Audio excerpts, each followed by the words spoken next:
Listen, before we get started, thank you guys again for 30,000 subscribers and my 4 years of pretty much being on YouTube for Talks with TJ. We'll get to the winners, but I'll also share at least the top 3 things to me I learned between year 3 and year 4 and recap some of the journey as well. I surround my soul with the positivity.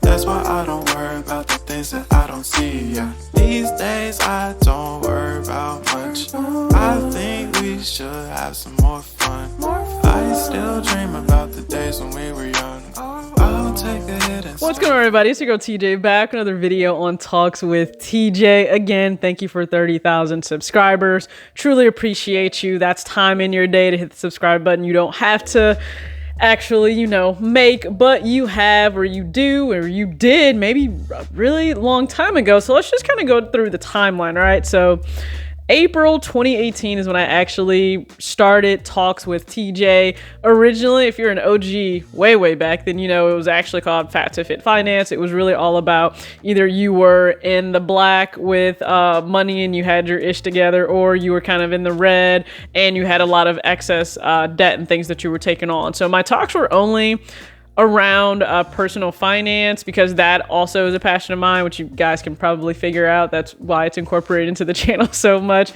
But then also I thought, okay, let me bring in my love of sneakers to this too, and hopefully I can use that to bridge that gap and really connect with young adults over a shared passion that we have with sneakers and sneaker culture. And I think that's worked out okay. It makes me a little bit of a black sheep, but April 2018. So let's fast forward to April of 2019. So I'm at 2,000 subscribers, and that's when I'm actually monetized. So usually took 1,000 subscribers and then 4,000 watch hours. Well, for me, it actually wasn't the subscribers that was holding me back. It's the watch time. Like, that watch time was serious to try to get. But once I secured that, I was monetized, which means I could start making money from the actual videos, the uploads, ads, whether it's YouTube choosing to put ads in or myself placing ads within the video. And I even looked back to kind of the cadence of when I would drop videos, and it was maybe 12 to 15 videos a month. Now, again, I never really intended to film like having to upload almost every single day. I even thought that's wildly unrealistic as somebody that has a career, and I still, I'm an adult. I have to take care of my own self. I have to take care of my dog. I make sure that, I'm still trying to, connect with friends and have a life that isn't this, because this is not my career. And never did I ever think I would end up uploading like almost every day. But I understand there's still like a break that needs to happen for a few reasons. For one, to give you guys as viewers kind of the chance to make sure that you can keep up with the videos, because daily uploads are actually difficult to keep up with. So I don't want you guys to feel like you're getting behind or that you're not supporting if you can't keep up with every video. So that was actually a tip that somebody gave me. Like, sometimes your subs may actually need a break from that, which that was a really great point. So 12 to 15 videos. Then let's fast forward to, I believe it was April of 2020. So we're in lockdown, and that's when I hit 10,000 subscribers. So never really even thought that would be something I would achieve or that could happen. And I'm a slow growth channel. I don't grow really fast. Like, that's just not something that occurs with my channel. Like, 1,000%, it's not something that occurs with my channel.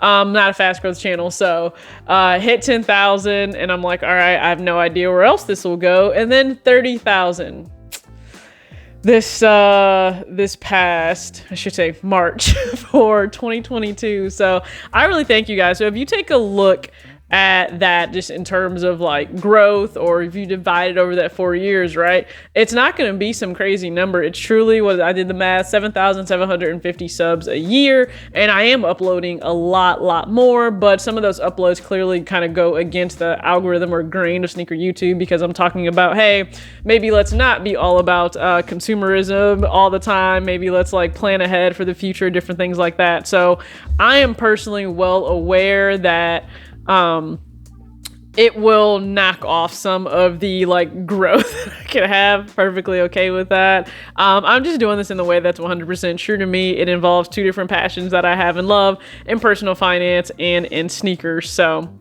here at 30,000 subscribers. So let's talk about what I learned between year 3 and year 4. 2,000 years later.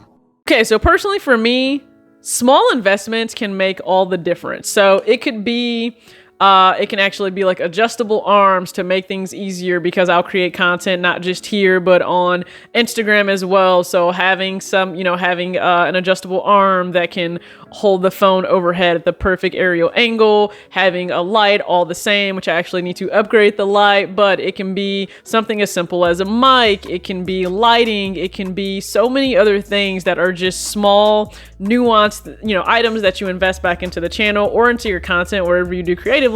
They can make all the difference. They can elevate it. They can provide something that's more polished, better production, and that's always the goal. Like the goal should be to get 1% better. So for me, that came with like backdrops, like an actual standing backdrop for the videos you guys see or pictures that I'm posting on Instagram, or flat lay pics, even a product, from a top-down view. So small investments can make all the difference.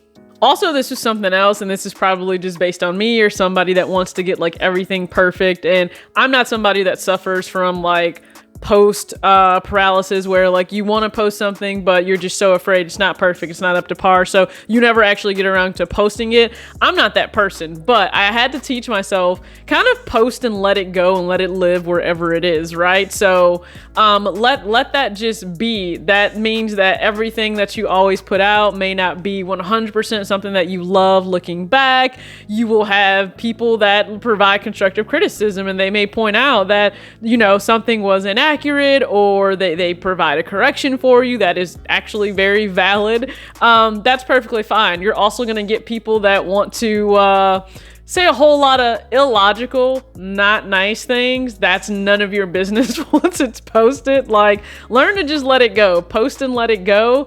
Engage with your community and respond to those that clearly want to engage with logic and they are sensible. But post and just let it be and continue to move on. Like, don't stress about the things that you've posted in the past. They are where they are. It's just part of your journey at that point. So, third one is nothing is what it seems. Like, nothing.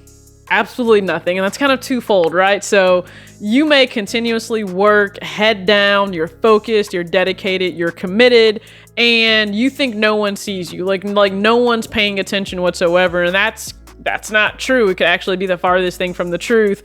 I'll just use the Lids example that I work with them pretty closely this year in 2022, and I never knew that they were watching since 2020. So there may be people kind of in the weight in the shadows, and they are just watching how you move, how you maneuver, how you navigate, how you engage with your peers, with your community, with other creatives that already have maybe a name for themselves or they're respected. What are you about? Is it drama filled? Is it, trying to be an antagonist for no reason? Like, they need to know that it's a smart move on their part to associate with you. So that may be why they take a little time, but you never know. They could be watching and they think you're perfect to work with, and that opens a multitude of doors for you. So nothing is what it seems. It's just, if you think that people aren't paying attention, that doesn't mean that they are not. On the flip side, it could not be what it seems, just in terms of, honestly, people cheerleading for you and being rah-rah supportive of you, and not knowing that that's not the case at all. Like, people are able to hide a lot of insecurities for a rather long period of time, up until the point they can't anymore. And then it will spill over and it will come out and true feelings will emerge. And you have to just move past that as well. Like, you're going to be faced with that where it's not what it seems. You thought the support and everything was there and it was present and it was genuine, and that's not what it was. But you're never responsible for someone else's personal problems, their insecurities. That's all on them, right? Your focus should be on your path, and if people genuinely support you, you'll see that over time. If they don't, it only takes a matter of time for that to come out, but that's not something that you have to continue to carry on. Listen, people will drag you and still try to come around. It's the weirdest thing to me. but it's what people do.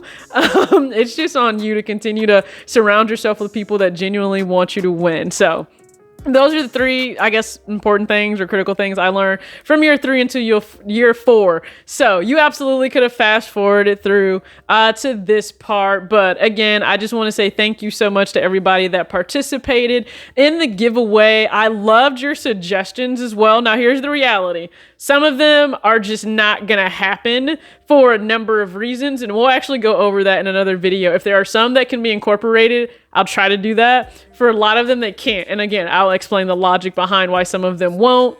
But I appreciate you guys for tuning in to the giveaway video. So I'm going to announce the winners. Winners, here's the thing, okay? You will see the item, right? You won. You'll see your name and your comment. By this Friday, just reach out to me, okay? You should be tuned in to the channel, okay? So by Friday, please make sure that you've reached out to me on Instagram at talks.with.tj. It could also be on Twitter _talkswithtj. It can be via email, tajakeasal@gmail.com, right? All of my contact information is always in the description box of every video. So reach out, get a hold of me by this Friday, okay? Which is the 15th. By this Friday, get a hold of me. That way I can get your shipping information. I can get these items out to you. Now, there's no guarantee they'll go out Friday or even this weekend, but I'll be sure to get them out to you, get tracking to you, and hopefully you enjoy the item you won. So again, I appreciate you guys being on this journey with me. It's fun. It's eye-opening. I learn a lot about myself, a lot about navigating social media as a creative, but nonetheless, it's definitely exciting. So I thank you guys again. As always, act your age, not your shoe size, and congratulations to all the winners. Peace.